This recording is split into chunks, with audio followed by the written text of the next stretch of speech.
في حدث رياضي بارز واستعدادات تنظيمية وفنية متكاملة يستعد ملعب مآرب الأولمبية لاستضافة أندية الدرجة الأولى. السلطة المحلية ومكتب الشباب والرياضة وإدارة النادي قدموا كل أوجه الدعم للجهاز الفني واللاعبين. نشكر الأخوة في القنوات الفضائية على هذا اللقاء وتغطيتهم لأحداث استضافة ملعب مآرب الرياضي لأحداث دوري الدرجة الأولى، والذي يقام لأول مرة في محافظة مآرب بعد أن استطاع نادي السد التأهل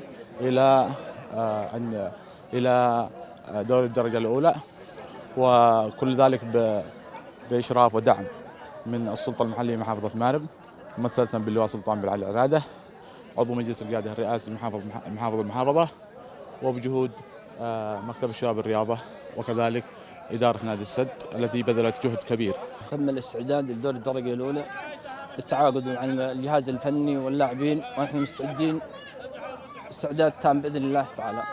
نوجه الشكر للسلطة المحلية ممثلة بقيادة السلطة المحلية اللواء سلطان بن علي العرادة، وكذلك الأستاذ علي حشوان مدير مكتب الشباب والرياضة، وكذلك رئيس النادي حسين بن ناصر الشريف. نادي السد يشارك لأول مرة في دوري الممتاز، إن شاء الله بإذن الله نادي السد بيمثل محافظة مآرب أحسن تمثيل، كون الفريق يعني في جاهزية كبيرة نتيجة الدعم الكبير الذي يقدمه إدارة النادي للفريق، وبقيادة الكابتن عادل التام إن شاء الله بإذن الله نقدم مستويات عالية. احنا يعني كجهاز فني نطمح ان احنا نقدم افضل ما لدينا، كون هذه المشاركة ستسجل في التاريخ لمحافظة مآرب بأنها أول مشاركة له في الدوري الممتاز.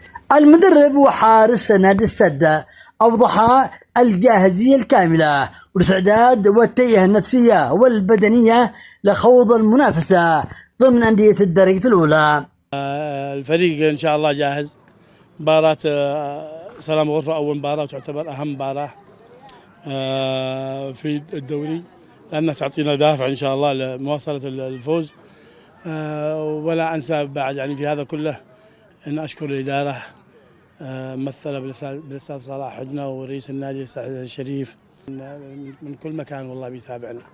أيضا الأمين العام موجود، نائب رئيس النادي الأستاذ ياسر الحاجدي، كل اسمه وصفته وفروا كل حاجة. إن شاء الله نكون عند حسن ظنهم.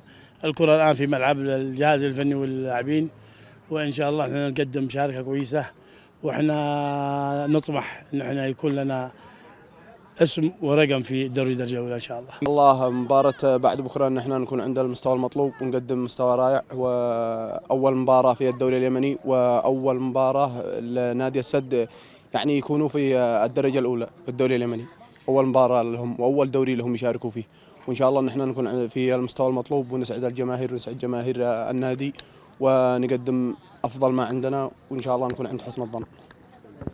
نادي السد الرياضية ومنذ وقت مبكر يجري تدريبات مكثفة بقيادة المدرب عادل التام لخوض أول مباراة في دوري الممتاز مع سلام القرفة حضرموت. لقناة عدن الفضائية محمد القداسي، محافظة مآرب.